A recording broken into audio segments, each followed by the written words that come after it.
Hi, this is Ashio, and today we're going to do a little bit of a different kind of video. We're not doing a review today, we're going to do like a prediction video. So, just for fun really, because I kind of felt like it. So, this prediction video, I'm going to try and predict manga that is going to get republished within the next year or so.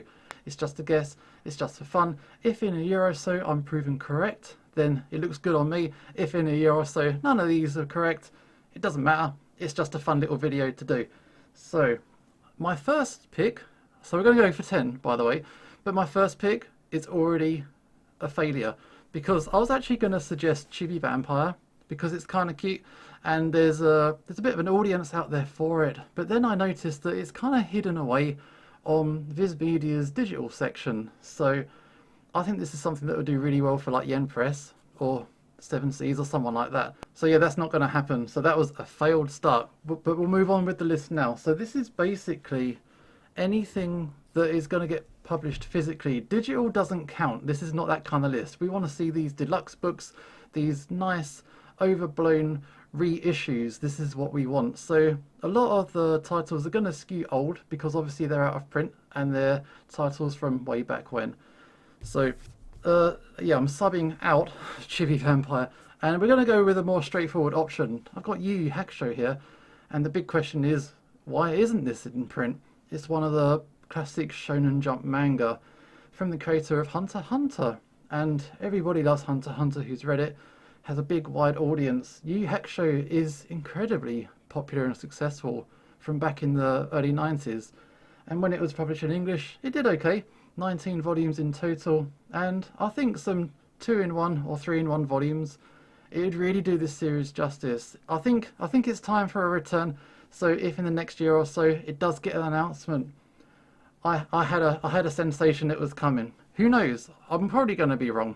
Next up is Rumiko Takahashi's Rumik World. So Viz Media is actually going to appear a fair few times on this list because they've got the history and they've been around forever and a day. A lot of their early stuff they kind of loop back round to and kind of push it out again. So like Fist of the North Star is a great example of this. This is one of their really early translations. They gave it a shot, it didn't quite work out, and now they're back and it's going to get published again this summer.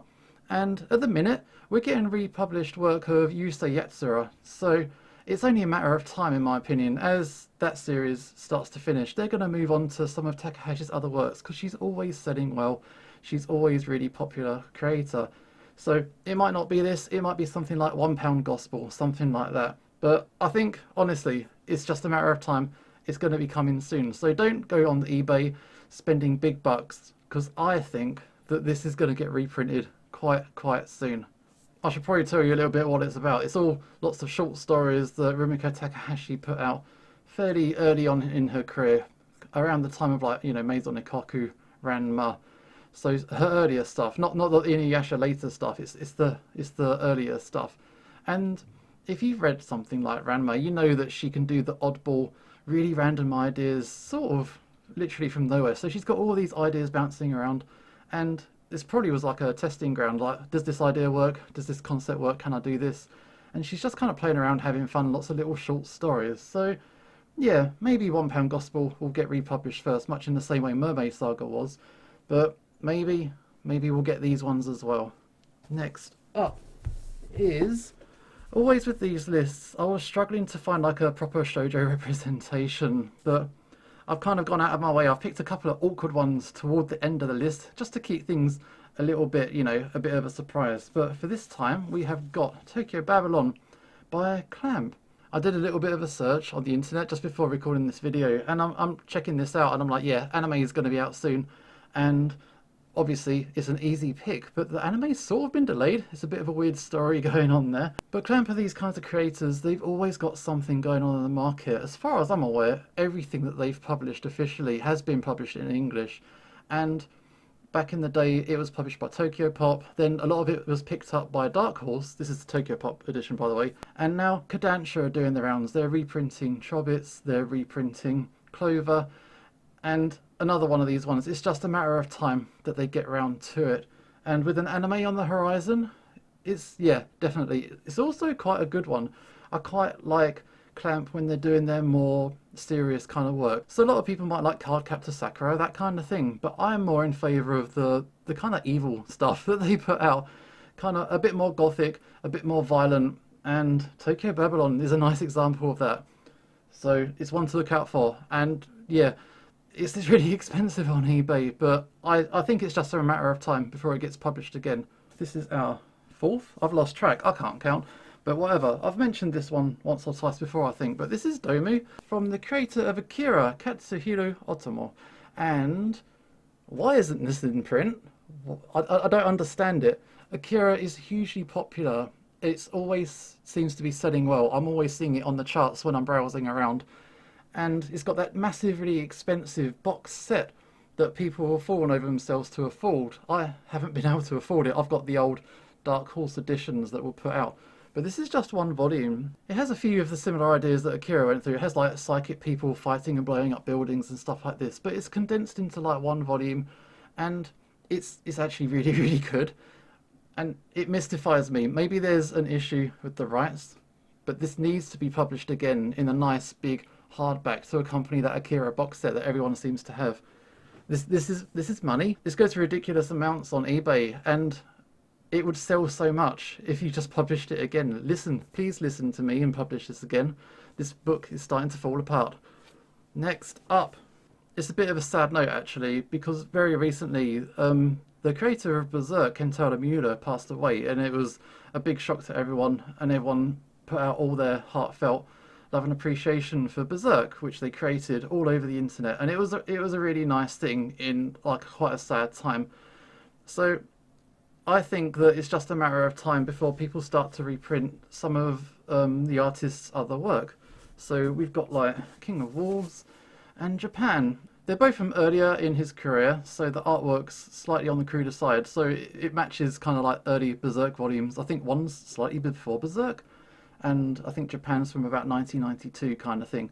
So these are quite hard to get hold of these days for a decent price. I got them only because I was there at the time, not because I've hunted for it on eBay. And with things being what they are, people are interested in his work, mainly as a celebration of what he achieved with his lifetime.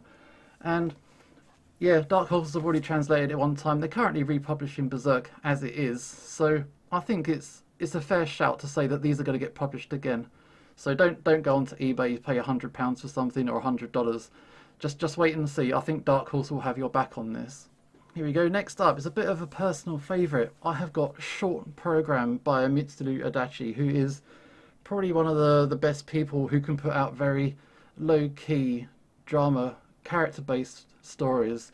They're really nice, they're really effective, but they're not overblown, and they're kind of melancholic, and they got a nice vibe about them. And it's kind of one of these creators that Viz Media like to return to every now and then. So they published 2 of these volumes. There are 4 in Japan, so it wouldn't be too big a series if they wanted to give it another shot.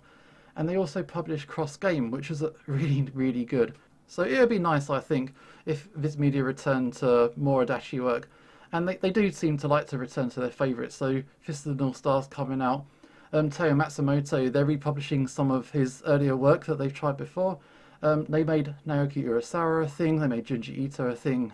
And Mitsuru Adachi needs to be one of these names that's up there with those guys. It's really good, and hasn't quite found his audience just yet in English-speaking markets. So I think it's time. It's time. Cool, here we go again. And this is another creator who you kind of see pop up every now and then, but for some reason it hasn't super stuck. So I have got Happy Mania by Mayoko Anno.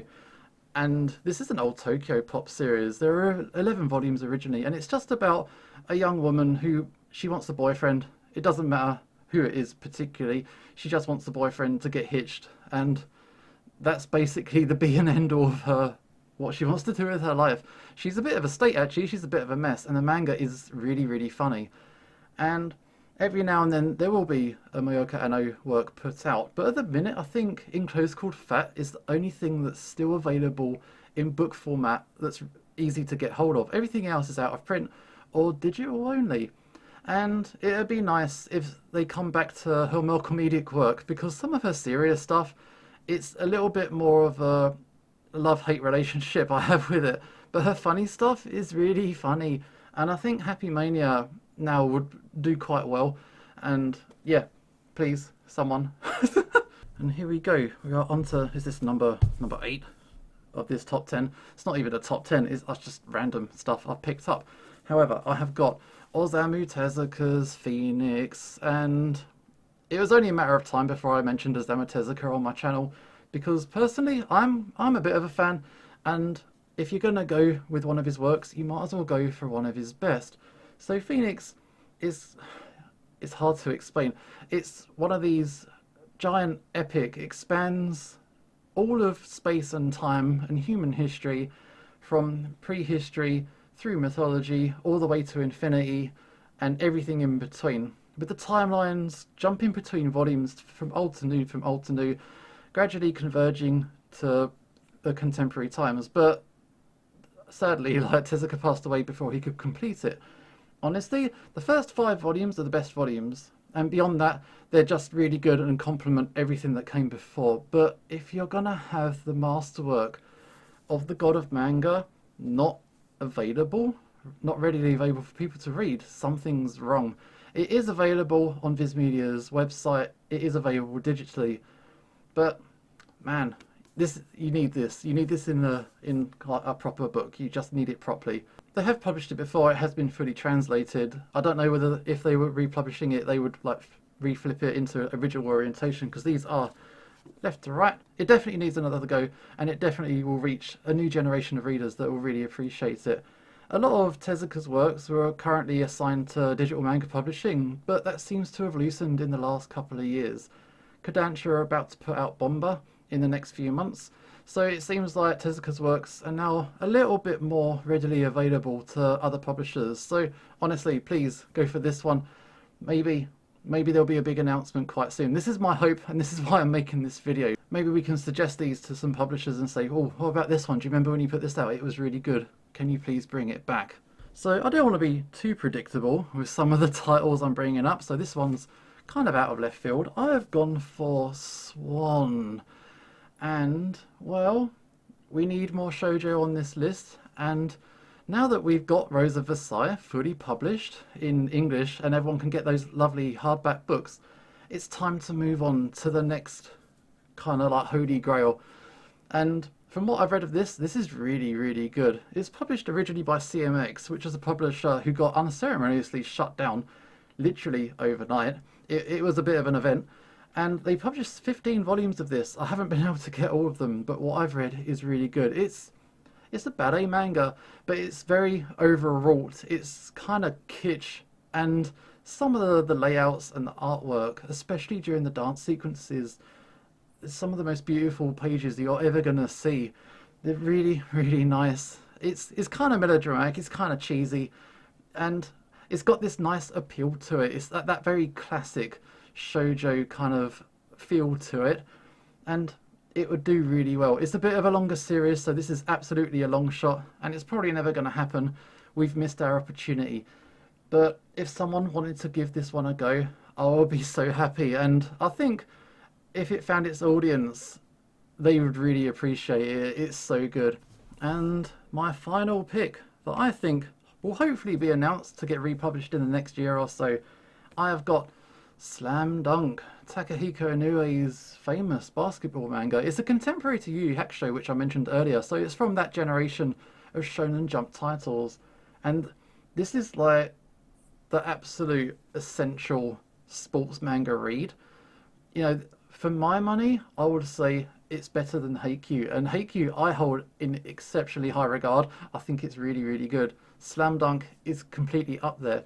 Personally, amongst Takahashi Inoue's other works, who a lot of people are familiar with Vagabond, which is his samurai manga, I would say that this is better than Vagabond. Bit of a controversial take, probably, but it's my opinion, and that is my opinion of it. He also published Real, which just recently was made available digitally, and I would say that it's Real, Slam Dunk, Vagabond, all of 3 of them are fantastic works.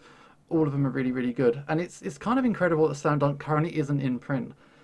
I don't know if the best option would just be to reprint them all individually. Probably not. I would say go for the 2-in-1s, the 3-in-1s.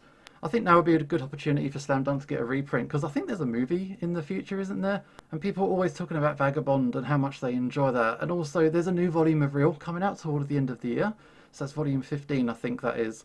So there's a little bit going on. There's kind of like a bit of a rebuild of Takahiko Inoue's works. And personally, I'm a huge fan. I really love the guy's stuff. And Slam Dunk deserves the audience it can absolutely get. Yeah, I think the timing is now. I think the timing is good. And hopefully Slam Dunk will get a reprint very soon. So that is my list. There was, yeah, a bunch of predictions based on absolutely nothing at all. Complete zero. And hopefully, if I'm very lucky, at least one or two of those might prove correct in the next year or so. So, yeah, we'll just have to see. I hope you like this video. It's just a little bit of fun. Don't take it seriously. I'm just kind of like, I'm just talking for the sake of talking, really, because that's what YouTube's for. And that's it. This is Osho signing off, and hopefully I will see you next time.